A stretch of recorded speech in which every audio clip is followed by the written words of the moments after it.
नमस्ते, आप सभी का स्वागत है हमारे चैनल पर।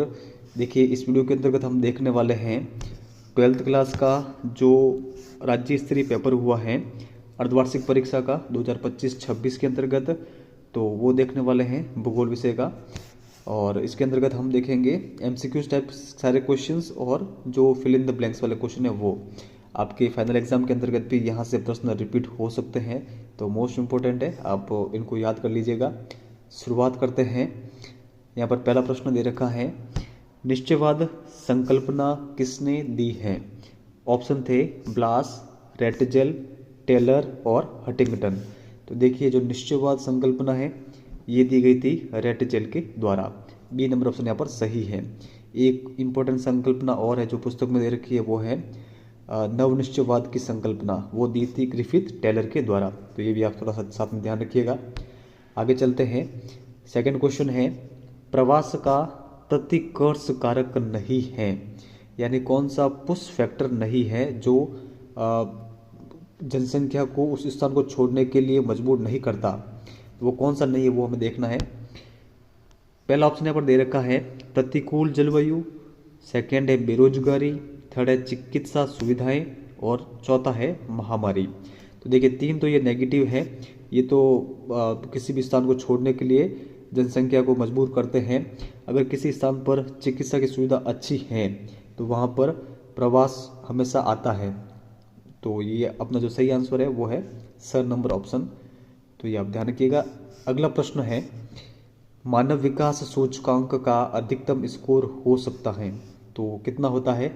देखिए, इसका न्यूनतम स्कोर होता है 0 और अधिकतम हो सकता है 1। तो सही आंसर है सर नंबर ऑप्शन। आगे यहाँ पर चलते हैं। अगला प्रश्न है, मानव विकास प्रतिवेदन का प्रकाशन करता है, तो ये भी काफ़ी एक इम्पोर्टेंट प्रश्न है। मानव विकास से संबंधित 2 प्रश्न एग्जाम में आए हैं, तो इस चैप्टर को आप अच्छे से देख लीजिएगा। देखिए, मानव विकास प्रतिवेदन का प्रकाशन ये किया जाता है UNDP के द्वारा, यूनाइटेड नेशंस डेवलपमेंट प्रोग्राम के द्वारा। इसकी फुल फॉर्म आप ये ध्यान रखिएगा, United Nations Development Programme. Exam में फुल फॉर्म भी पूछी जाती है। अगला प्रश्न है, सोवियत संघ में सामूहिक कृषि को किस नाम से जाना जाता है? मोस्ट इंपोर्टेंट, ये पहले भी पूछा हुआ है एग्जाम में, तो आप ये ध्यान रखिएगा। इसका सही आंसर है कोल खोज। सामूहिक कृषि को सोवियत संघ के अंतर्गत कहा जाता है कोल खोज। अगला प्रश्न है, कौन सा उद्योग कृषिगत कच्चे माल पर आधारित नहीं है? तो देखिए, चीनी किस पर आधारित है? गन्ने पर आधारित है, तो चीनी उद्योग तो कृषिगत कच्चे माल पर आधारित हैं। वस्त्र उद्योग में जैसे कपास है वो काम में आता है। रबड़ उद्योग भी कृषिगत ही है। केवल एक नमक उद्योग है जिसका कृषि से कोई संबंध नहीं होता है, तो यहाँ पर हमारा सही आंसर होगा ऑप्शन नंबर स, नमक उद्योग। अगला प्रश्न देखते हैं। अगला प्रश्न यहाँ पर है, निम्न में से कौन सा एक तृतीयक सेक्टर का क्रियाकलाप है? ऑप्शन नंबर ए दे रखा है वस्त्र निर्माण, सेकंड है कृषि, थर्ड यहाँ पर दे रखा है परिवहन और एक दे रखा है अनुसंधान। तो देखिए, सबको देख लेते हैं। जो वस्त्र निर्माण है ये द्वितीयक क्रियाकलाप के अंतर्गत आ जाएगा, कृषि आपके प्राथमिक क्रियाकलाप के अंतर्गत, और जो अनुसंधान है ये चतुर्थ क्रियाकलाप के अंतर्गत आ जाएगा। आपका जो ये सर नंबर ऑप्शन है ये आएगा परिवहन तृतीयक सेक्टर के अंतर्गत। तो जितने भी सेक्टर दे रखे हैं उनके चार्ट बुक के अंतर्गत दे रखे हैं, वो आपको अच्छे से याद कर लेने हैं। एग्जाम में यहाँ से 100% प्रश्न आता है, हाफ ईयरली में भी आता है और ईयरली एग्जाम्स में भी आता है। मोस्ट इंपोर्टेंट ये चैप्टर है प्राथमिक क्रियाकलाप, द्वितीय क्रियाकलाप, ये वाले। अगला प्रश्न है, भारत का पहला उपग्रह कौन सा है? भास्कर, आर्यभट्ट, रोहिणी या फिर एप्पल? तो देखिए, भारत का जो पहला उपग्रह था वो था आर्यभट्ट। ब नंबर ऑप्शन यहाँ पर सही आंसर है।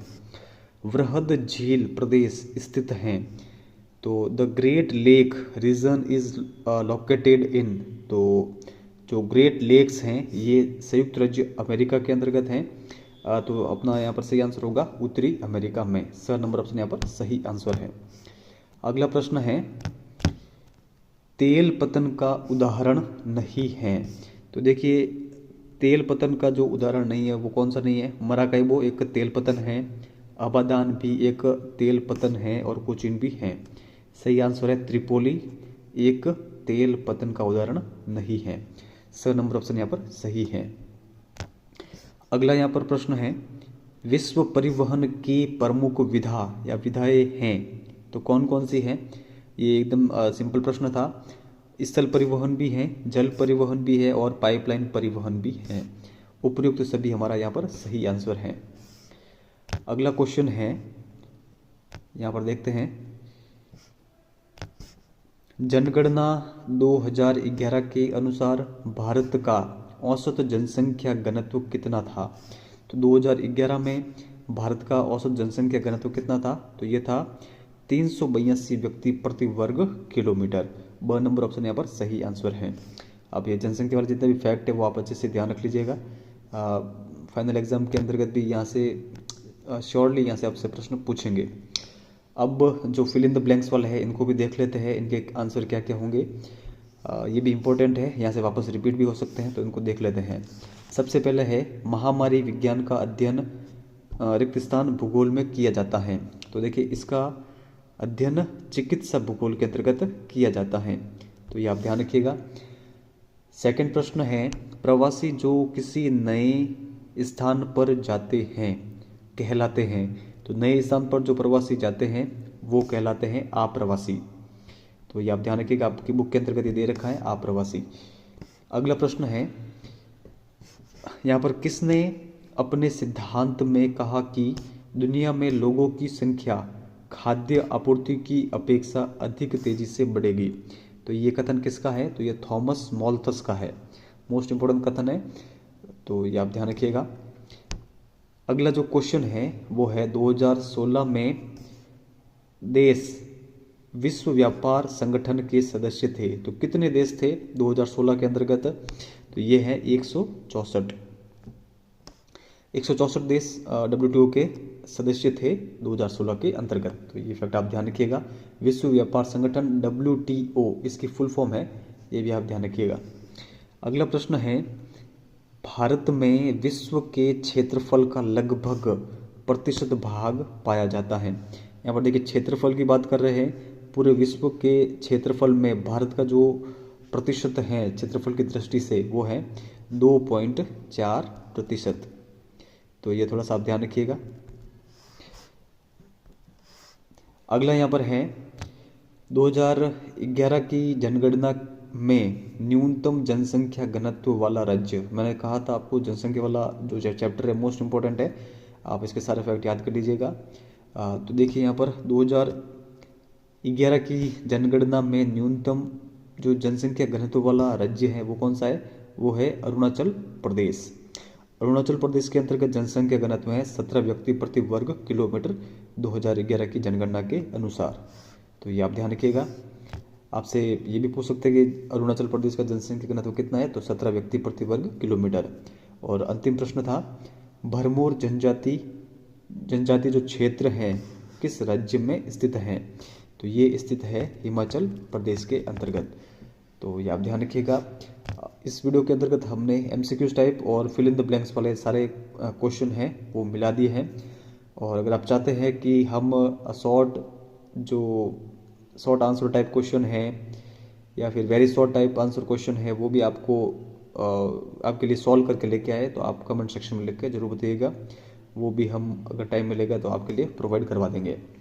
चलिए इस वीडियो के अंतर्गत इतना ही। आप अपनी तैयारी को इतना अच्छा रखें कि आपके मतलब प्रश्न कम से कम ऐसा होना चाहिए कि गलत हो। आप अपनी मेहनत में कोई भी कसर मत छोड़ना ताकि बोर्ड एग्जाम्स के अंतर्गत आपके काफ़ी शानदार नंबर बने। चलिए इस वीडियो के अंतर्गत इतना ही। धन्यवाद।